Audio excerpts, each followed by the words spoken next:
This program is a presentation of UCTV for educational and non-commercial use only.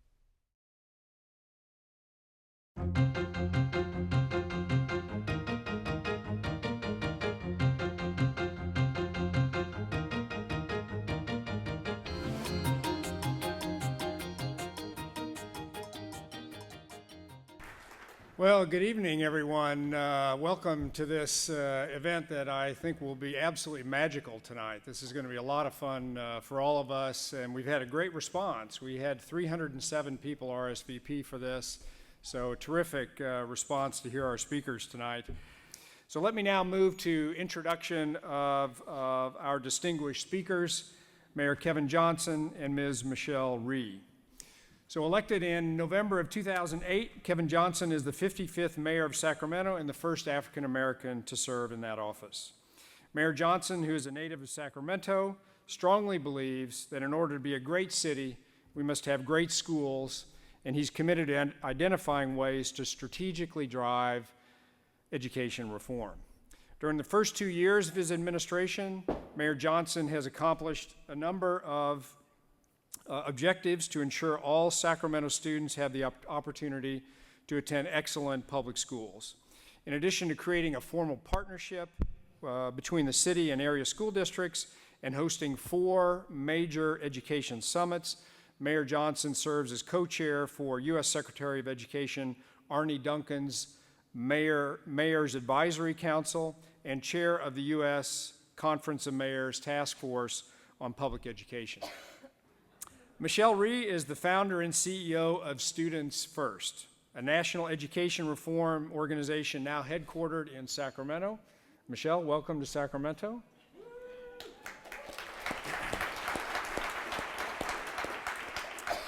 StudentsFirst is guided by Michelle's core vision to put students first. She's been working for the last 18 years to give children the skills and knowledge they'll need to compete in a changing world. Through her own experience in the classroom as a Teach for America Corps member in a Harlem Park community school in Baltimore City, she gained tremendous respect for the hard work that teachers do every day. And in 1997, Ms. Rhee founded the New Teacher Project to bring more excellent teachers to the classroom across the country. On June 12, 2007, Mayor Adrian Fenty of Washington, D.C. appointed Chancellor Rhee to lead the District of Columbia Public Schools, a school district serving more than 47,000 students in 123 schools. Under her leadership, the worst performing school district in the country became the only major city system to see double-digit gains in both their state reading and state math scores in 7th, 8th, and 10th grade over a 3-year period.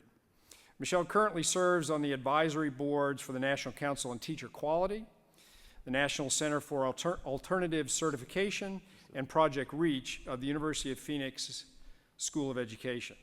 She has a bachelor's degree in government from Cornell University, which is also my alma mater, and a master's in public policy from Harvard University's Kennedy School of Government. So I know I speak for all of us when I say we're delighted to have both Mayor Johnson and Ms. Rhee here participating in this distinguished speaker event tonight. So please join me in welcoming Mayor Kevin Johnson and Michelle Rhee. Thank you. Well, I've got a series of questions that I'm eager to ask our 2 speakers tonight. So let me start off with 2 themes. I'd like to talk about the why of organizational change. In other words, what is it that, what influence in your lives have led you to be leaders of organizational change? And the second theme I'd like to explore is the how. In other words, how have you succeeded in leading organizational change efforts, and what are the principles and guidelines that the 2 of you have used as leaders for organizational change? It's really fascinating to observe their careers. They've worked in 2 sectors, namely government and public education, where organizational change is often difficult. Lots of organizational inertia that occurs in these sectors, but both the mayor and Ms. Rhee have been extraordinarily successful. Dean, she was smart enough to get out, and I'm still stuck in. They've been both extraordinarily successful in leading organizational change efforts, and that's really what we want to talk about tonight. And I also want to say a special thanks to the two of them. If I'm not mistaken, this is the first time that they have appeared together in Sacramento at a speaking event. So this is the first time that the dynamic duo is together on the stage. So let's thank them for that.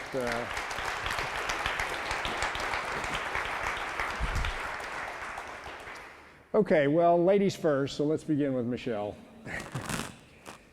Michelle, let's talk a little bit about your background and what values did your parents instill in you that led you to be interested in public education and to try to improve it. And it's especially interesting to hear your thoughts about your commitment to public education, but because in fact, much of your own personal experience has been in private education. So can you tell us a little bit about the evolution of your commitment to public education?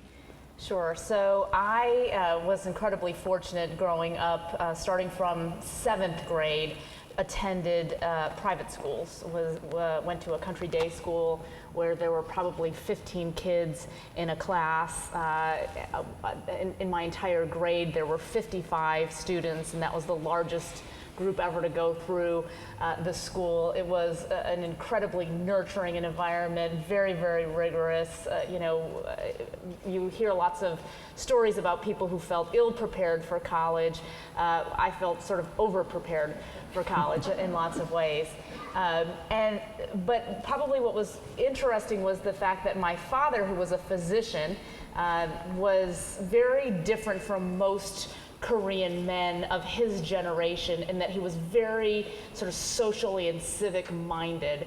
And so he used to tell us all the time when we were growing up, everything that you have and everything that you've accomplished is not because you're special at all or talented, it's because you happen to have been lucky enough to be born into this family with all of the trappings that come with it and all of the opportunities and privileges that come with that.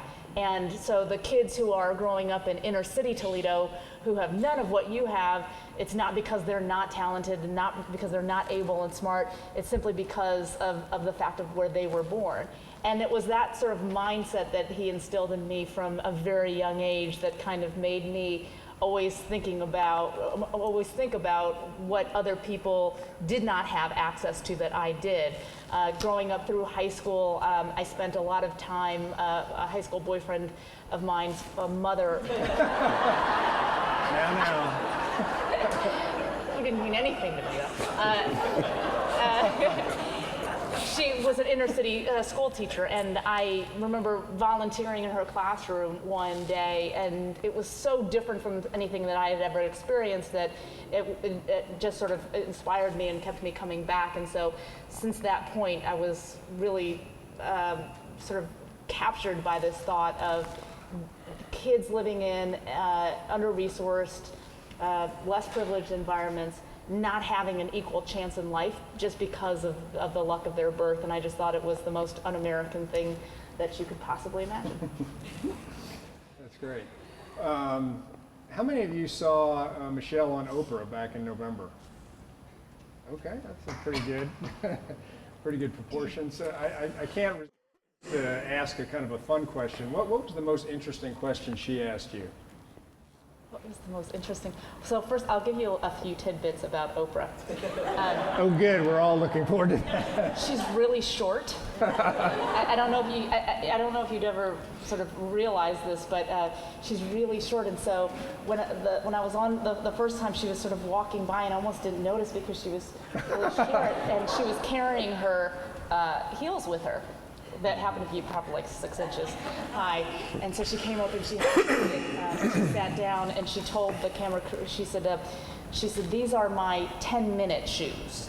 I have 10 minutes in the shoes. And so when she put them on, and they made her stand up to do a couple of shots, and she'd be standing there while they were getting the cameras ready, and she'd say, 9 minutes. 8 minutes? Yes, exactly. So that's my tidbit about Oprah. I think the most exciting thing about me being able to be on the show was just the fact that she feels incredibly passionately about public education, and she's decided to take this issue on. She said to me when I was on the show, and they turned to a clip where the National Teachers Union president was speaking about something. She looked at me, she's like, that must have been interesting. Yeah, she said, you are going to get me in so much trouble. And I think I did proceed to do that. That's why we want you here tonight. You may have a little bit of controversy as well. So, well, that's fun. It's fun to hear about that. I didn't know she was that short. They say the same thing about Tom Cruise. I don't know if you ever met Tom Cruise. Mayor Johnson, we're eager also to hear about the development of your values as well. So can you say a little bit about your upbringing and experiences or people in your life that instilled in you the values that then led you to be committed to government service and to public education as well? Yeah, I grew up in the Oak Park community, not too far from here, and I'm a product of public schools. I went to one elementary school, one middle school, one high school, and one public university. And what I had in my neighborhood in Oak Park that other kids did not have was a stability of a family environment. I lost my dad when I was 3 years old. He had drowned in the river. And my mom was a single parent. But my grandparents immediately stepped in, so I was the beneficiary of 3 parents. I had a mom, a grandmother, and a grandfather in the Oak Park community. And my grandfather was a sheet metal worker, and very blue collar, strong work ethic, very structured. But the thing that I remember most about my grandfather was just this commitment of helping out in the community, being a good neighbor, making a difference in the community.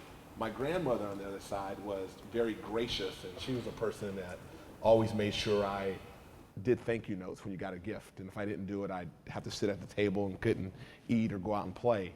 So just the giving to the community and also being thankful and appreciating what you get were 2 very strong influences for me as a young person. I got a scholarship from Sacramento High School to UC Berkeley, and this is where Michelle and I differ a little bit. She went to private schools the majority of her life.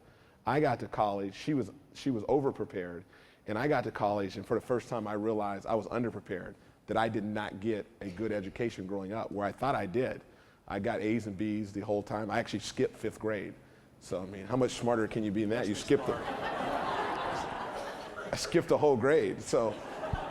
Did you skip a grade? Look, I have to tell this story. Okay, wait. Here's how this relationship works. We had somebody threw an engagement party for us, and at the engagement party they found sort of tidbits about each of us. So they would read the tidbit, and then the crowd would have to guess, was it him or me? And so when they got to this one, they said, skip the 5th grade, and everyone yelled, Michelle! And he was like, no, it was me! So when I got to UC Berkeley, I was in a freshman English class, and I remember the professor asking these students a question. And the question was, to the students, can you describe a euphemism? And there were 30 kids in the class, and all 29 all knew exactly what a euphemism was. And I was like, so I'm looking at my little course schedule, and like, am I in the right class? And it was Frost English, beginning. And I didn't know what a euphemism was. And I realized at that point in time that I did not get the quality education that a lot of other people got up and down the state of California. And I made a commitment that if I was ever successful enough, I was going to go back to my community that I grew up in and not only make sure that kids knew what euphemism meant, but made sure that they had access to really good schools. And that's really what kind of brought us together, this commitment of trying to eradicate the inequalities that often occur in public education. And when I got into the MBA, my first year in the league, I knew I wanted to come back to Sacramento and do something in my neighborhood. And I figured I'd start an after-school program called St. Hope, committed to just education for young people in our community. And the reason why I started it is during the summer of my senior year of college and my first year in MBA, I realized when I went back to my community, all my friends were in jail, on drugs, or dead. And those who weren't dead had kids, and you could see the cycle just starting to repeat itself over and over. So my whole commitment, and this is in fact why I ran for mayor, is I wanted to disrupt this cycle and to make sure that kids in underserved communities have access to really good schools and do know what the word euphemism means. That's a great story, very interesting.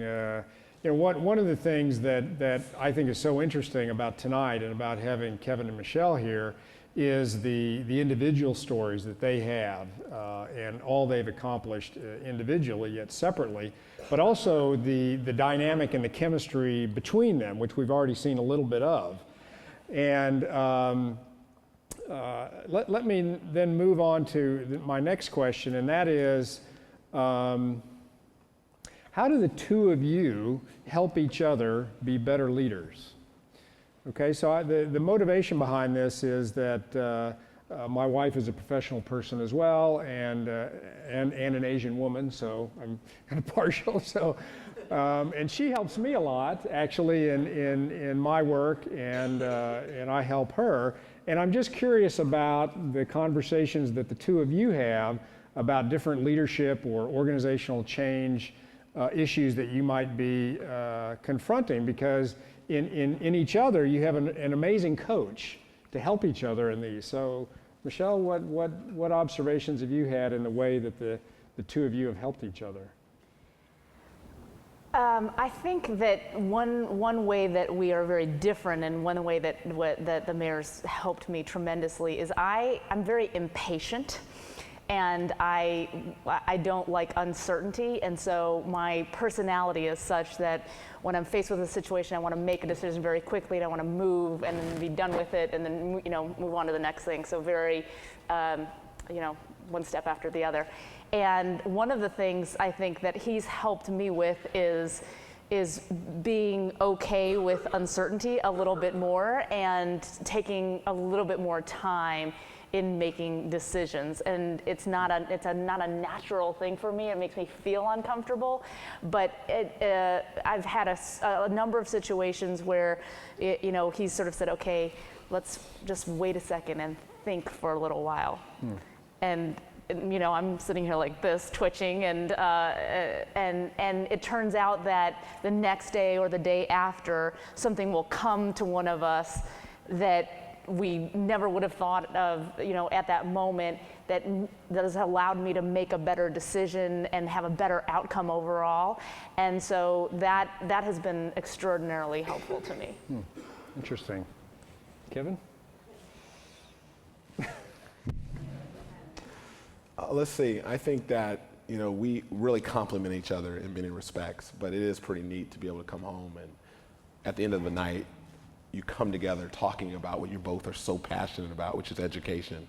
So when she downloads her day, it's about a topic I care a great deal about, and when I'm talking about my day, it's usually about a topic she cares a great deal about, as long as I'm not talking about council meetings.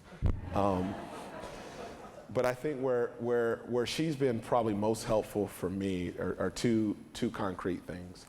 We met in Washington, D.C. at a Teach for America conference. It was a 10-year, 15-year anniversary, and we ended up having a relationship. She ended up sitting on my board in Sacramento for St. Hope, and I think most of you know the work and the success that we've had at Sac High and PS7, but she was a board member, and she came in and she brought people to our board from around the country that would have not otherwise come to Sacramento. So her ability to attract talent and get people to buy into the mission that we had in Oak Park was very helpful. And then the second thing, which is a little bit funnier, she's saying, you heard her say that she's impatient, and I always get accused of being really impatient in Sacramento. But there's times I interview people and I say, that's a really nice person. They should make the next round. And she's like, no, gotta go. And I'm thinking like, well, what do you mean? Are you trying to hire a nice person, or you want somebody who's gonna get results, is what she says. And I'm like, I want a nice person who can get results. That nice person is not going to get you results. So the point of it is, she has a really high bar on talent. And it gets into your organizational theme of change. It's really about attracting leadership, human capital at a really high level. And because she travels around the country, she's very impatient in terms of bringing people on board that she does not think can deliver at a really high level. That's no different in a business. You bet on a management team, you bet on leadership. That has been her strength for me and been one that has allowed me to be a little bit more, what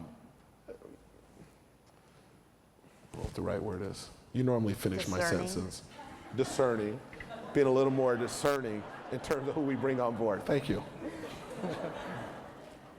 Well, that's a great transition to another question I wanted to ask, and that was really about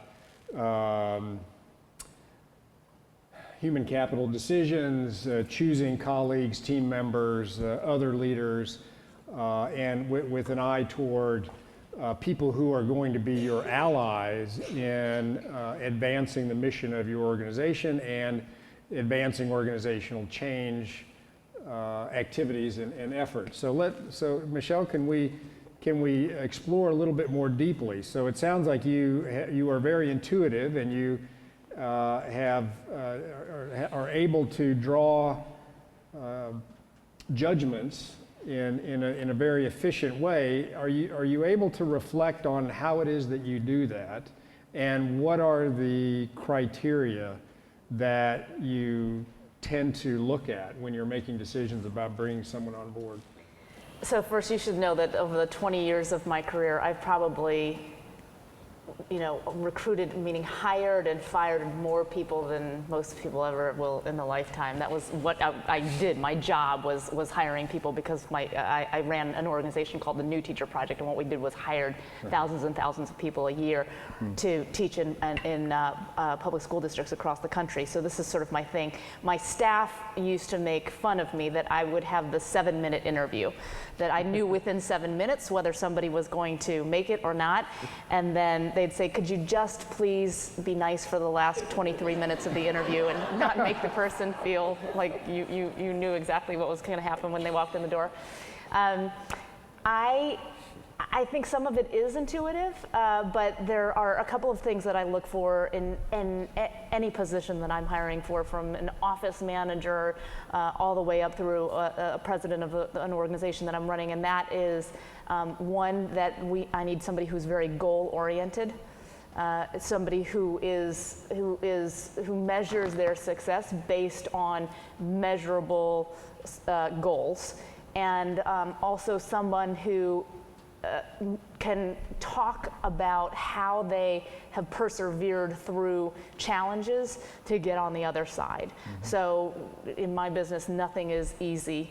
You're going to have roadblocks everywhere, and the extent to which a person can work beyond those roadblocks and constantly be thinking about a different angle to take is incredibly important.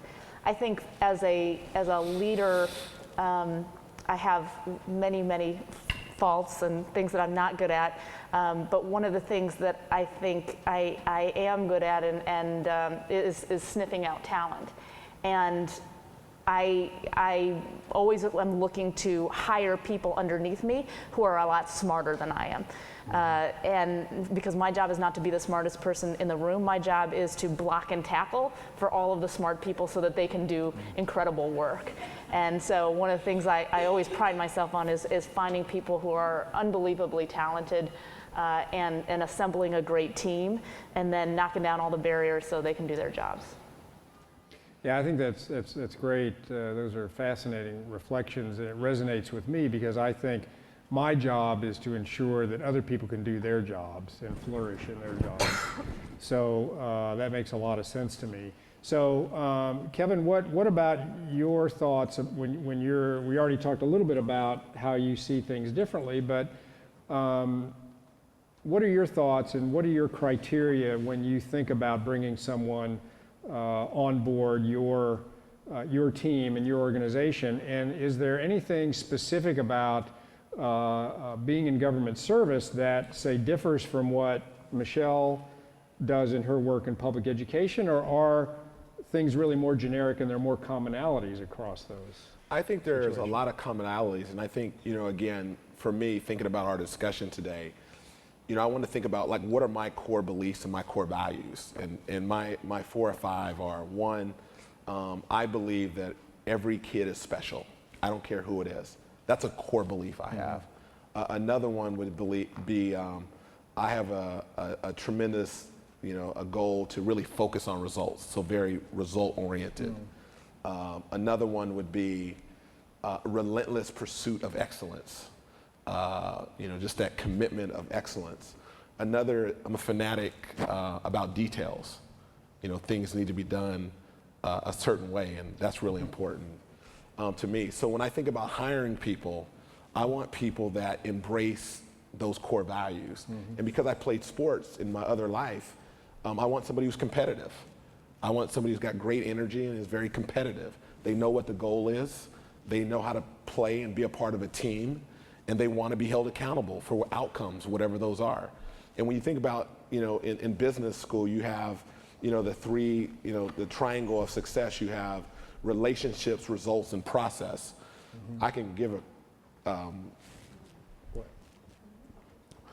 Diagram?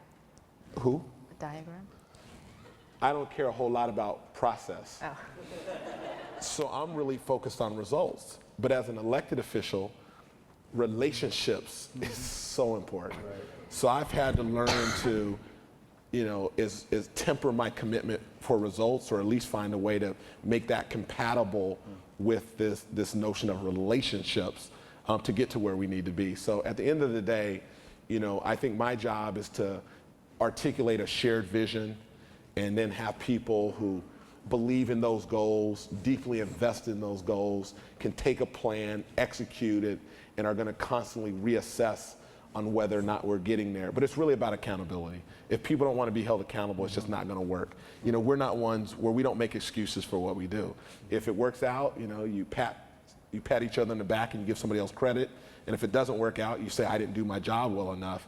And that's the kind of people you want to work with on a regular basis. He is much more of an optimist. He has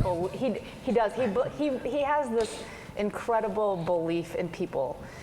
That he wants to believe the best in people. And so it's interesting because we'll have conversations all the time where somebody will have messed up however many times, and then they'll come to him and have this big story about how going forward it's going to be different, and he'll come out and say, okay, yes. And I'm like, are you kidding, honey? Because for me it's sort of, you cut your losses and you move on. And for him, he just wants to believe that what that person is saying is really going to turn everything around. But that's one of the things that I actually appreciate most about him. He is such an optimist. He so sort of believes in people's desire to want to do well, that he kind of wants to create an environment where everyone can be successful too. Steve, tell them what your mom said about you growing up being liked. This is funny. So, my first year on the job in DC, in the first 100 days, we decided to close 23 schools. And it was literally, if you want to become the most unpopular person in a city really quickly, all you have to do is say you're closing a school, much less 23. It had never been done at that scale before. And so we announced we were going to do this, and the city went ballistic. And so my mother was there during all of this. And one day she sort of wakes up and she opens the newspaper. There's a two-page spread with a map of the city pinpointing all of the schools that I was closing. She turns on the TV, and there are people picketing outside of my office and yelling and screaming at me. And so I came home that night after all these community meetings at 11 o'clock at night. She's like, are you okay?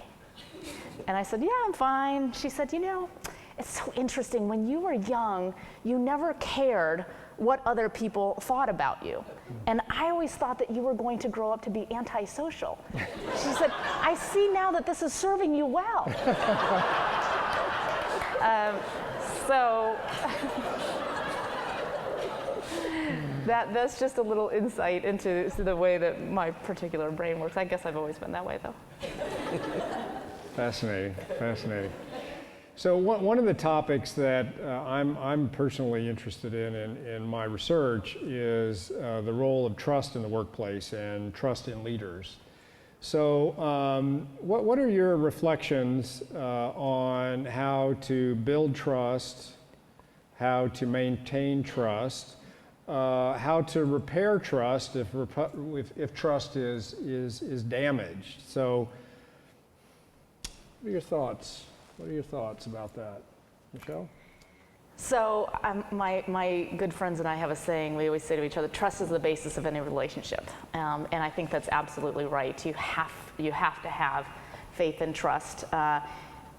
It was interesting because as I was working in the job in DC, oftentimes people would come and say, well, we don't believe in you, we don't believe that you want the right things, X, Y, and Z. And I said, great, you know what? You should probably go somewhere else and work then.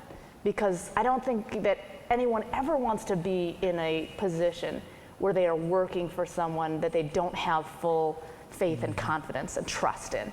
Now that doesn't mean you have to agree with everything that the person agrees with or believes or anything like that, but you fundamentally have to trust folks and believe in the people that you're working for. I think that in DC, one of the, we sort of fell into this trap of underestimating the power that the media had in what we were doing every day. So we were operating, we sort of put our noses down, we sort of thought, okay, if we are doing the right things and producing results, then people will see those results and like them and want more. But what we underestimated was the fact that there were sort of these stories that would come up in the media all of the time, and they were often sort of about the conflict and the controversy and that sort of thing. And we used to read those things like, oh, no one's really going to believe that, and we didn't do a good job of actually sending out any kind of different messages.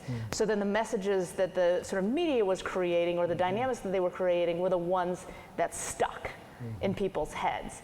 And that was a shortcoming on our side and my side as a leader, because we kind of abdicated responsibility of the communications to the media, and we did not proactively go out and communicate with our employees on a regular basis to say, actually, that's not what the story, this is what we're trying to do, and this is why we're doing the things that we're doing. Repeating that message over and over again, we very much underestimated just the power of that communication or the lack thereof. And so, whenever people ask me, well, what would you do again, or what advice would you give to people who are trying to do what you're trying to do, my biggest piece of advice is that when you're talking about the kinds of change that we were trying to enable in the district, which was really transformational change, it was a sea change, that you have to have very clear, very consistent and constant communication out about what it is that you're doing, why you're doing it, and what you're hoping to accomplish through those actions. Mayor? Yeah, I'll just build on what she's saying. When you think about how many students in here are part of the MBA program here at UC Davis? So you guys are all reading about this, or you read about it. I mean, there's different kind of leaders, and I feel like I'm more into the transformational leader category. That's kind of my mentality, the aspiration, the vision, and taking on a challenge. And part of it is you have to attract people that also want that environment. It's a little more entrepreneurial, high risk, high reward. That's not for everybody. So now that I'm in the public sector environment, it's the opposite of that.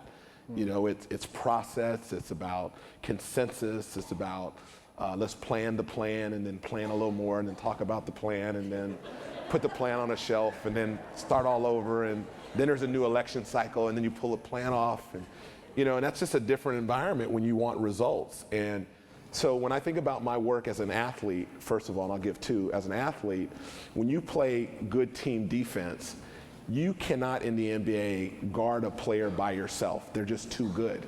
You rely on your teammate to help you. So you commit to a system that if I force a guy left, my teammate is going to help out. That's a commitment that you have to have, which gets to trust. You can't do it as a single person.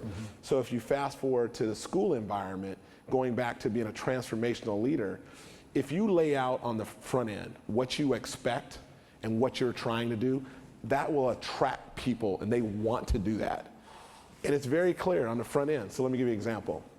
If we say we're willing to take on the status quo and we're gonna start a new organization from the ground up, if you don't have an entrepreneurial spirit, if you don't realize that every day is gonna be a little different, it's not predictive, if you want a stable environment, then that's not the right environment for you. So when we lay out for teachers, thinking about just commitment of trust, we tell teachers that you're not going to be a normal teacher in this environment. You have to be more than a teacher, because when you're in an underserved community, you're gonna have to work longer hours, you're gonna have longer school days, you're gonna have to take your cell home at night. Now, if you don't wanna do that, then this is not the school for you. Most teachers say they wanna do it, and some do it for about 2 weeks and like, I don't wanna do this. But at least we were forthright and very clear on what the expectation was in the very beginning. What that does, though, it starts to create an environment that people feel like you have been in the trenches together, because you're doing more, you're working harder, you're challenged, your mountain is steeper. That attracts a certain mindset of people. And I think when you're a transformational leader, those are the people and the challenges that you want. And that trust is critically important to accomplish anything. So whether you're playing sports, whether you're running schools like we have done in the past, or even in the public sector, I'm still trying to figure out how to do it there. I haven't quite figured it out yet, but we're working on it. I'm interested in how the two of you have dealt with the inertia of the organizations in which you run. How do you, and Michelle, you were talking about the influence of the media and how that was very strong and somewhat relentless. So how do you avoid those forces sort of rubbing the edges off of you in a negative way, where you start to lose your energy, where you start to lose your commitment? And do you consciously have to think about resisting those forces that sort of sap your energy and your commitment and your entrepreneurial focus from you? Let me give the context, and then you can feel free to answer the question. Is that okay? I gotta get permission. So, Dean, we were in Aspen, Colorado together a month after we met. And you had the top reformers at the Aspen Institute, 40 of them in a room. And we all were on the outside of the public sector. We ran nonprofits and different organizations. You had Arnie Duncan at the time, who was in charge of schools in Chicago before he became Secretary of Education.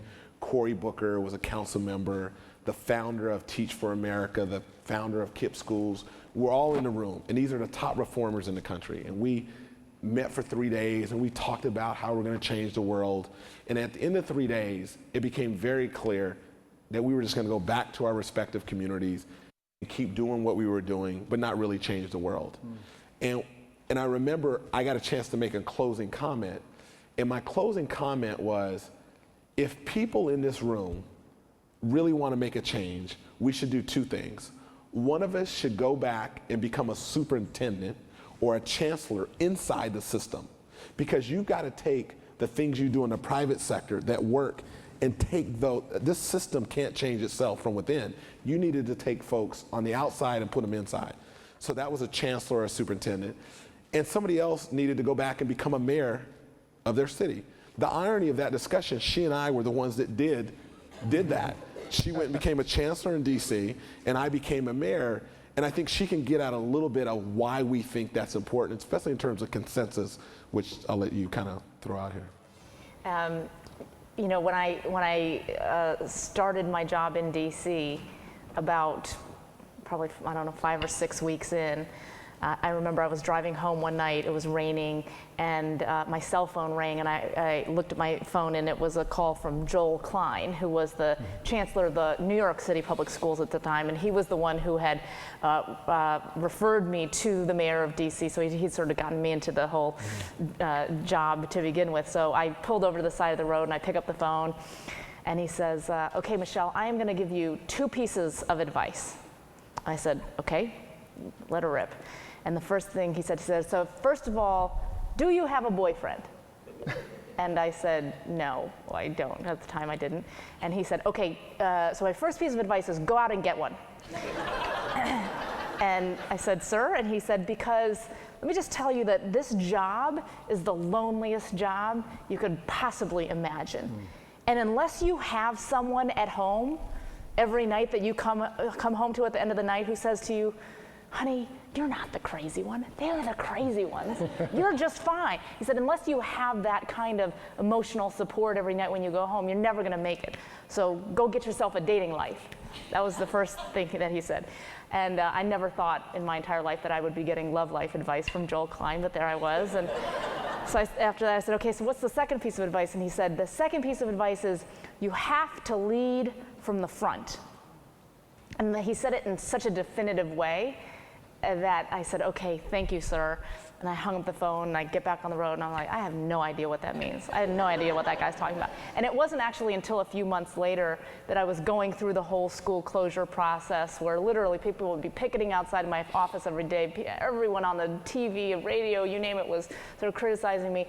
And I realized that you know, this is what he was talking about, because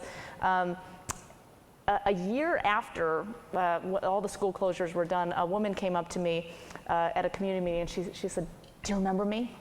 Look, she said, I was the one that was always yelling at you all the time with the school closures. You said, which one? Yeah, I was like, oh no, I remember you. And she said, I just wanted you to know that you were right.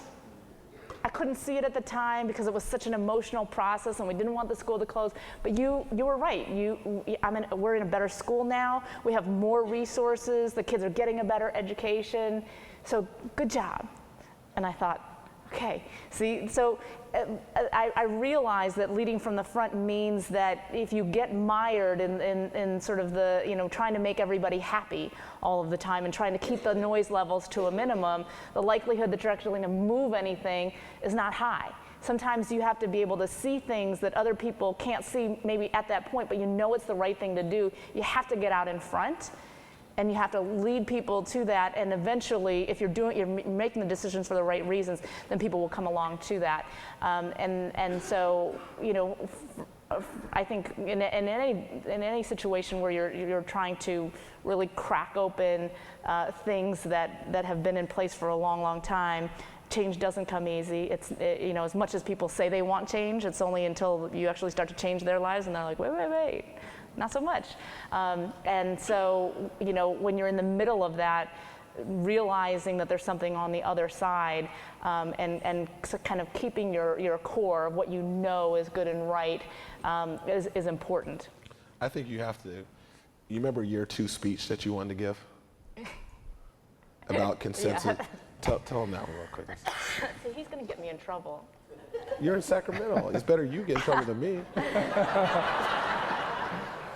So I was after my first year on the job, for 1 year I sort of had given my standard stump speech, and I was heading into year 2 of the job, and I sort of thought, okay, well, I have to change up my speech. I can't continue to give the same speech over and over again. He said, so well, just think about your first year and what your biggest lessons were. And then just, you know, give a speech about that. And so I was trying to think about, okay, what are my biggest lessons learned? And the sort of first thing that came to my head was consensus and cooperation is overrated. So I decided to try it out, and I gave my first speech of the second year, and I was like, consensus, collaboration, and cooperation are overrated. And then that was all that was in the media the next day. Rhee says collaboration overrated.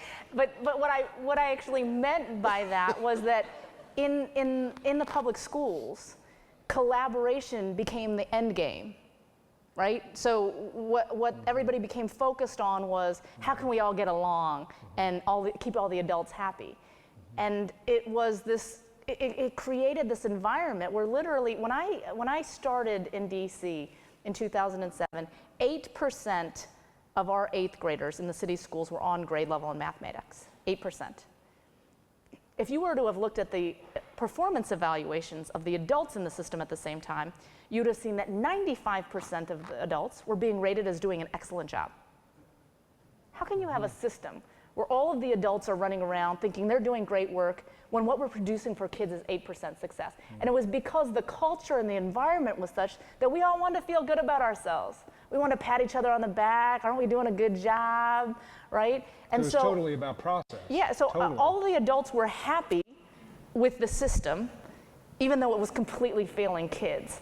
And that was my point, was that, you know, we can all get along, and in my mind, we for far too long in public education have been willing to turn a blind eye to what is happening every day to children in classrooms in the name of harmony amongst adults. And that has to stop. We have to be okay with adults feeling a little uncomfortable with things so that we can actually change the system and provide kids with what they deserve. So just to add on to that, we know from research literature that there is a functional amount of conflict. You can either have too little conflict, which is the situation you're describing, or too much, of course, and either one is pathological to the organization. So it's very interesting to hear your experience. Kevin, your thoughts, further thoughts on, you're obviously a very energetic, entrepreneurial mayor, but there are pressures that must come to bear that make it more difficult on you to retain that energy and that spirit. So are you mindful of those, and do you have a mechanism for resisting that kind of pressure? Yeah, I mean, again, thinking about your audience, especially the students that are in business school, if you get involved in public sector, it's just different rules of the game. It's not the same that you would do in the private sector. You don't have the ability to be super entrepreneurial, make a decision and go for it and look at the bottom line.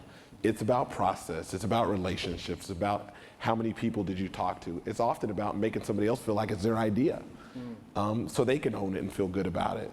And that's just not something that I was used to. It was like, you know, I played team sports. The goal is to make everybody around you better, but you want to win. One simple example, this is how simple basketball was. In the NBA, when I played for the Phoenix Suns, our goal at the beginning of the season was just this: win 15 playoff games. That was it. Does that mean you're champs if you win? Absolutely. 15? Okay. It's just that simple. If you win 15 playoff games, that's all you need. So everything we did in training camp, in preseason, in November and December was all working toward a playoff where you need to win the 15 games. If you won 3 in the first round, 4 in the second, 4 and 4, that would make you an NBA champ. So when you had conflict amongst your teammates or people who didn't want to go along with the program, our coach would say, is that going to help us win 15 games in the playoffs? And at that point, you realize everything else doesn't really matter. Well, in the public sector, it doesn't. To her point, it's not even about results half the time. That's been the most frustrating part. You know, I ran for mayor because I want Sacramento to be a cool city. I want it to reach its potential. I wanted streets to be safe and good schools and create jobs and all those things that we believe so strongly in. The results at the end of the day are not what drive the decisions that we make in the city of Sacramento. And that was, to me, probably the most profound lesson I've learned in the 2 years that I've been mayor. Yeah. You know, I warned him of this. When he told me he was thinking about running for mayor, this was before we were started to see each other and we were just friends, and he said, I'm thinking about doing this. And I said, are you crazy? This is so not what you want to do given your personality, because he's very results oriented and he wants to just make a decision and have it, you know, carried out and then go. And that's not how government works. And so when he first told me that he wanted to do this, I thought there's nothing, no job that is sort of a worse fit for your personality than that. But she was right. But I tell you, like what drives him so much is he loves this city. He loves Sacramento. I mean, you know, he'll tell you the stories about how, you know, people teased him all the time when they'd come to Sacramento in the NBA, that it was one of the worst cities to go to and all. He loves Sacramento.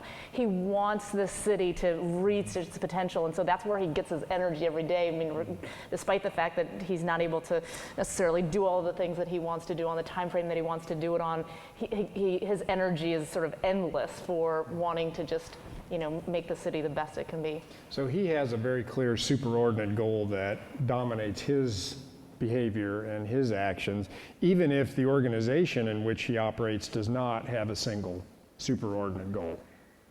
Definitely. And then my job in year 2 and 3 now is to try to figure out how to get 8 other council members to participate in this shared vision with key priorities, with performance matrix that lead to results that are more important and we're making progress, but that's just not what I expected. I thought it would be entirely different, but I was clearly wrong. And once again, she was right, but.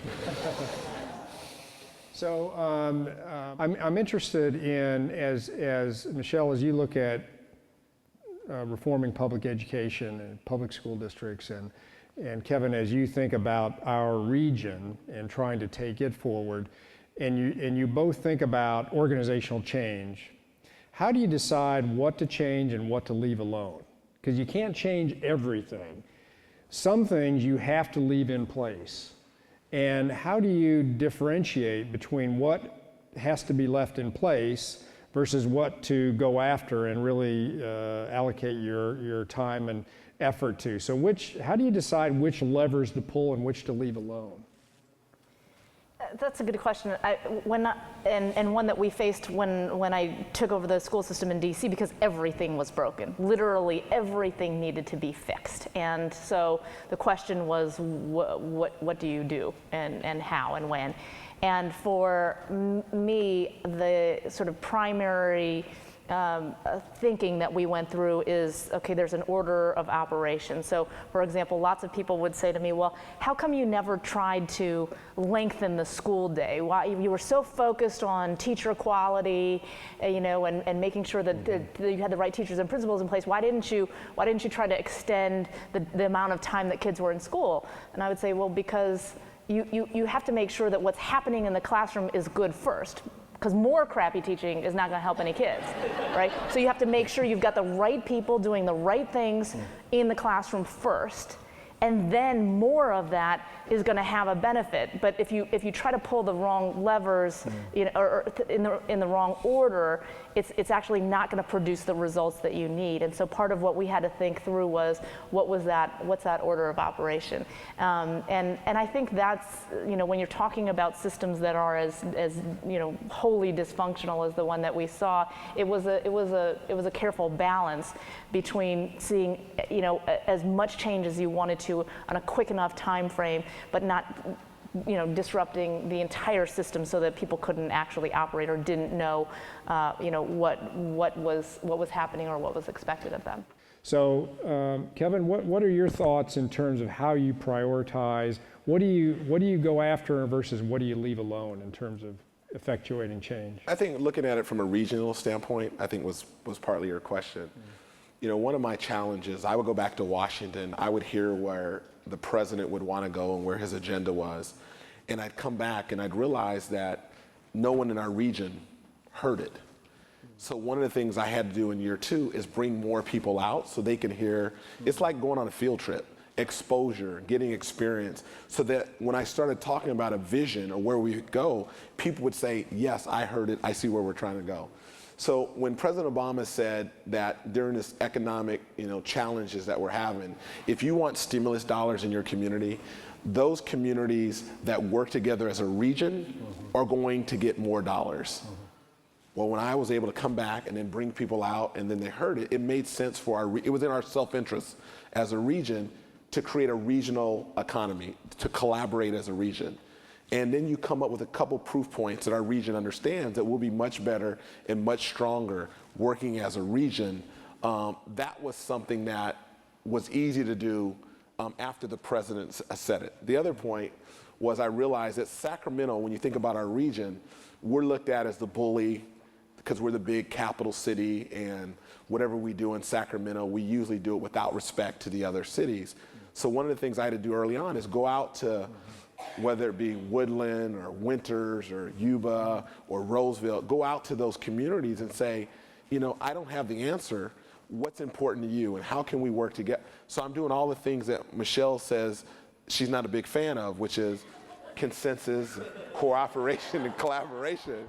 I realize that in this public sector, it just will not work without doing those type of things. So you got to find a balance. That's been my challenge, but it's also been very rewarding. You know, my personality is more executive. I want to make a decision and get something done. You got to be legislative as well, especially in our governance structure, the one we have.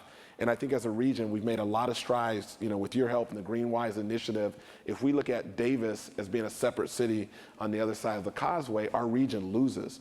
But if we look at the Sacramento region to include Davis and El Dorado and Roseville and Elk Grove, we are so much stronger when we fight as a region. And I think you've seen a lot of that progress in the last couple of years, because there's not one initiative that I've done in the last 2 years that has not been a regional initiative. And I think council members and mayors in some smaller cities have appreciated that because they've been able to contribute in a real way. No, I think you've been very successful at that, actually, and I've heard you repeat that theme over and over again. We certainly saw that in Greenwise, because you reached out to the entire region, and we did feel like it was a broader regional effort. And I think that's a very wise tactical thing to do, because you're in a situation where you have very little, you cannot rely on hierarchy in the way that you deal with Roseville. I mean, you don't really have any authority or jurisdiction over them. You have to use influence and pull them along and help, and as you were saying before, bring people, say, to Washington to help them catch the vision, to educate them about the vision, to order to try to get people to converge with you on that vision. So I think you've done that incredibly well, and I think it's been received very well by the entire region. Dean, can I say one thing for your students here? I think it's important. So as much as I'm trying to collaborate, cooperate, and create consensus, at the end of the day, sometimes you do still have to put your foot down. So let me give you an example. The Greenwise initiative was called Greenwise Sacramento. Mm-hmm. And people around the region didn't want to call it Sacramento. Right. So then I had to put on my other hat at that point and get people to understand that you may not like it, but this is the Sacramento region. And if you want to go back to Washington, if we have a no-name region, it's not going to mean a whole lot to folks. But if our region is the capital of California, it would serve us well. So in that room full of, say, 50 people, we might have had 2/3 of the people supportive and a third not, and that was okay. So I guess to the students out here, you're not always going to get everybody exactly where you want, but at least if it's founded in being fair and listening and rationale and logic that people can appreciate, that's still enough. You know, sometimes a majority plus one is enough to get things done.